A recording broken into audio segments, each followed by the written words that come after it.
Hi, welcome to what I hope is going to be a monthly video from now on, which is looking at all the films that I've been watching over the last month. Here are the films that I've been checking out and what I thought of them. We start off with Four Weddings and a Funeral.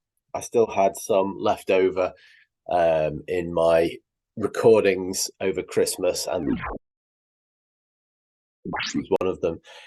I thought, here are my thoughts on it. Even though it was written by a Brit, I assume this is the myth of how people see us in the UK. Apparently, we're all foppish, socially inadequate, plum eaters with insufferable personalities and humour. I do love Richard Curtis's work, especially on Blackadder, but I can't seem to get into his films for some reason. I didn't enjoy this one much, and Love Actually, I like, but seems to get worse every time I see it rather than better. Um, but yeah, I can't really get behind his films, unfortunately. Great writer, but just doesn't do it for me. It was watchable, but quite irritating, and I've given it 2 out of 5. Next up, we have Chariots of Fire. Can you believe this is the first time I've ever seen Chariots of Fire? From 1981. It's a classic 80s period piece. We follow the sporting passions of 1920s Oxbridge students who must sacrifice their faith, love, and studies for their running careers and Olympic dreams. It's a stellar cast and a beautifully shot film, but not one that engaged or moved me particularly. The music is the best supporting character, and it's the most defining memory from the film for me, although the synth sounds are strangely at odds with the roaring 20s backdrop. The life of the privileged is so removed from normal life to the point where it could almost be a fantasy film. And this window into a very different world is intriguing. But aside from a pleasant watch, this one didn't blow me away as much as I thought it would. I've given it 3 out of 5.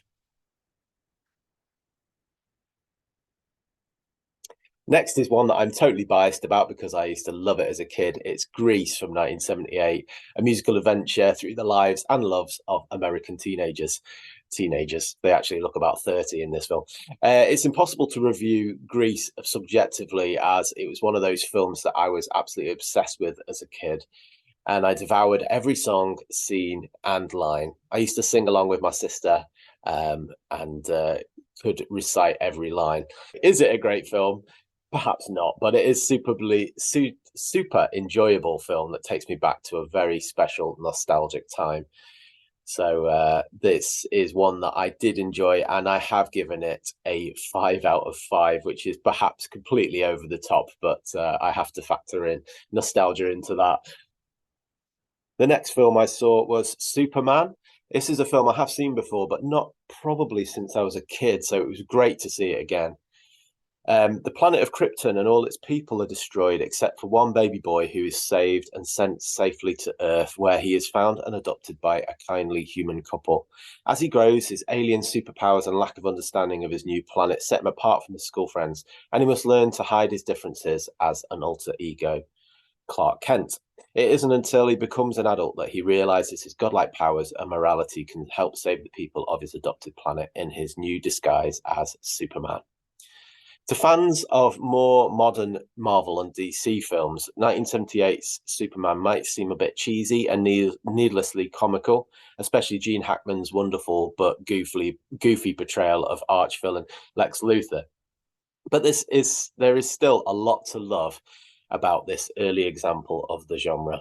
Christopher Reeves was born to play the part and manages the most difficult combination of strength and vulnerability in the twin guises of Superman and Clark with inspired believability.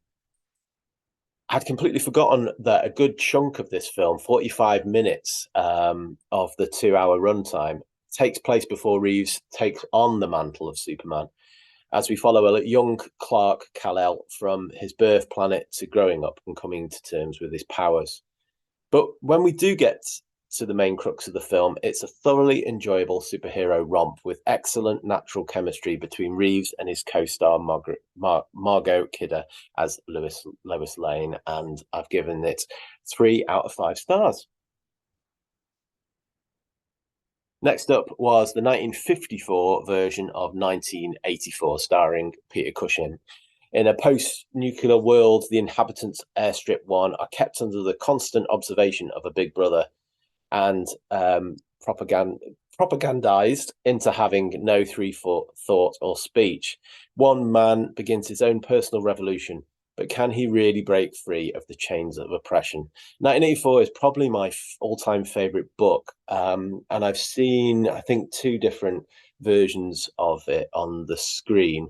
This 1954 version, and there's also a version from 1984 with John Hurt.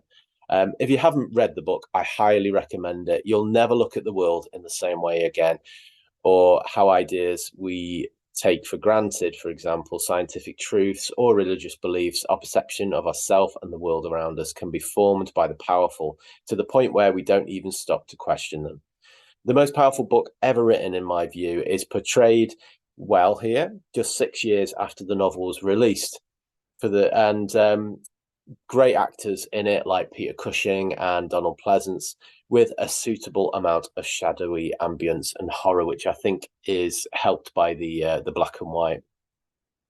Nothing could come close, of course, to the power of the book, but you've got to admire them for trying. And the 1954 version is definitely worth checking out for any fan of early TV science fiction. And I've given that 4 out of 5. Talking of science fiction, we have Star Trek Nemesis Next from 2002. This was the last of the original Star Trek films series that I've been watching over the last couple of months, and one that I feel is underrated, to be honest. So the Romulans create a clone of Jean-Luc Picard with a design on replacing him and bringing down the Federation from the inside. As the next Romulan government take over, however, the plan is scrapped and the poor clone child is forced into a life of slavery and abuse amongst the Remans, the slave mirror race of the Romulans on their neighboring planet. The Remans take pity on the child as he grows up with a desire to be their savior at any cost. It's often criticized, as I said, as one of the worst of the Star Trek films, but I've always enjoyed Nemesis and don't really understand the hate that it gets. The chemistry of all cast members is much improved on the last Next Generation film, and the characters are better served by the script. The Romulan-Reman plot is a nice one, and it's nice to see the Romulans as the main focus here. Although Tom Hardy is a great actor, he's less convincing as a clone of Picard, which unfortunately is the crux on which the film pivots.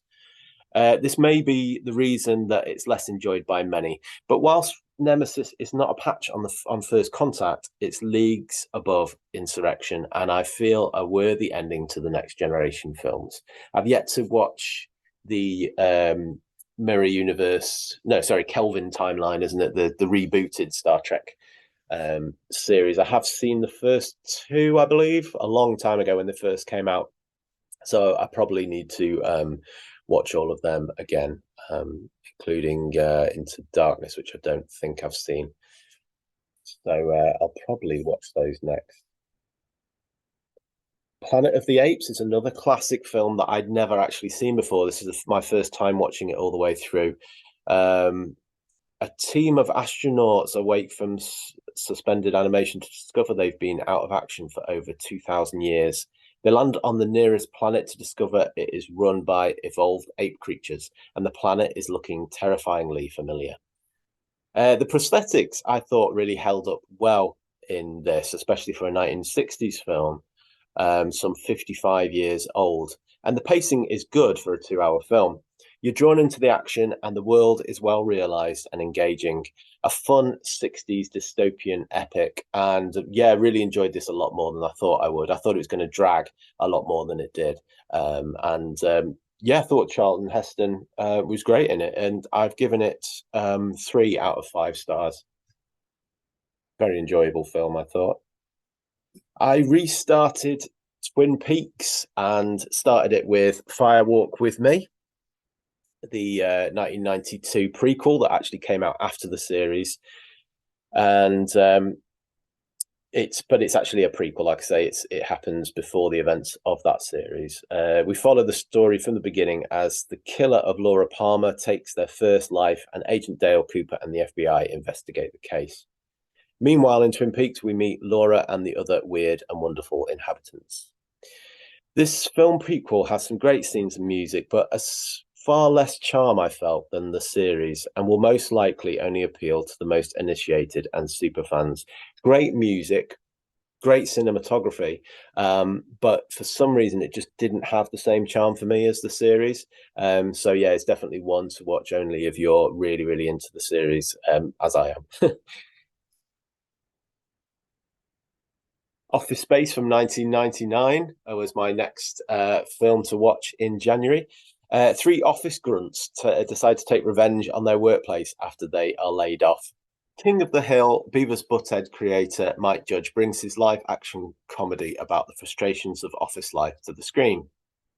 Some of the humour I didn't think had aged too well, and it doesn't quite land all of its ideas, but there are memorable characters, funny scenes, and even though the technology has evolved a lot since 1999, many of the experiences of the drudgery of office work are as relevant now as they ever were. And you'll definitely find something to relate to, I'm sure. On to the penultimate film now, one that I've wanted to watch for ages, which is Everything Everywhere All at Once, which came out last year and is up for many different Oscars, as it should be. Really revolutionary film.